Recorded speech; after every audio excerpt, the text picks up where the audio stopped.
Our topic is an intriguing topic.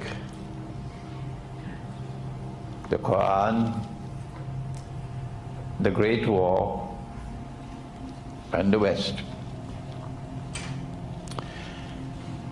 And while there are many in the world who are already expecting, anticipating that there is going to be a great war, and it will be comparable and even greater than the two great wars we've already had in the last century, the First World War and the Second World War.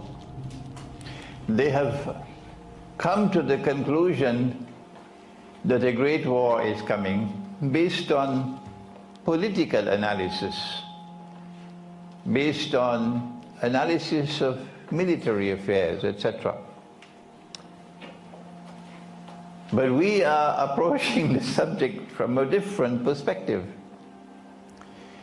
We are approaching the subject from the perspective of religion.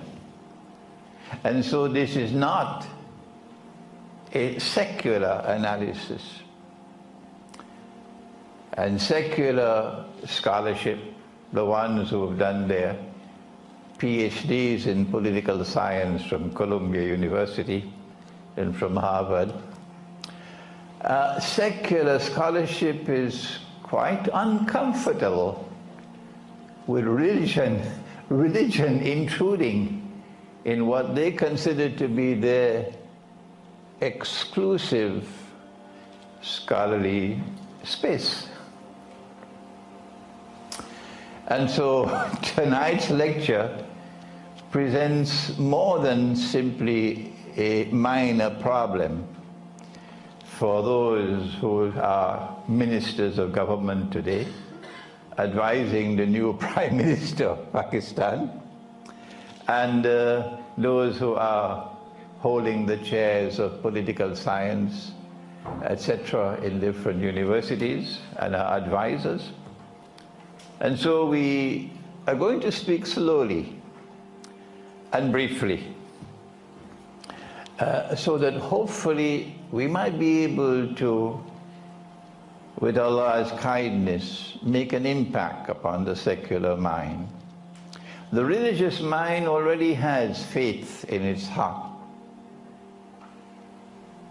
but the secular mind is not. And there's another reason why we have to be brief. Today mankind lives in what is known as the fast lane, where things are moving faster and yet faster.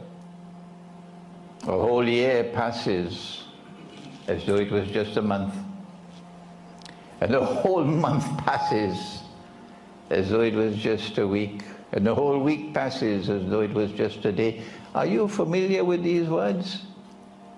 Yes, you shake your heads. This is the prophecy. This is the prophecy not of a political science professor from Columbia University. This is the prophecy of a man named Muhammad sallallahu alayhi wa sallam. The fast lane in life. And in the fast lane of life, attention span becomes shorter and shorter. So if today we speak for 45 minutes, and after that, they cannot absorb anything beyond that. Tomorrow we'll have to speak for half an hour. And beyond that, they won't be able to absorb, because the attention span is contracting. Because this is Akhirul Zaman, the end time. Secular scholarship knows nothing about the end time. But our Prophet, Allah's blessings be upon him, told us that there is going to be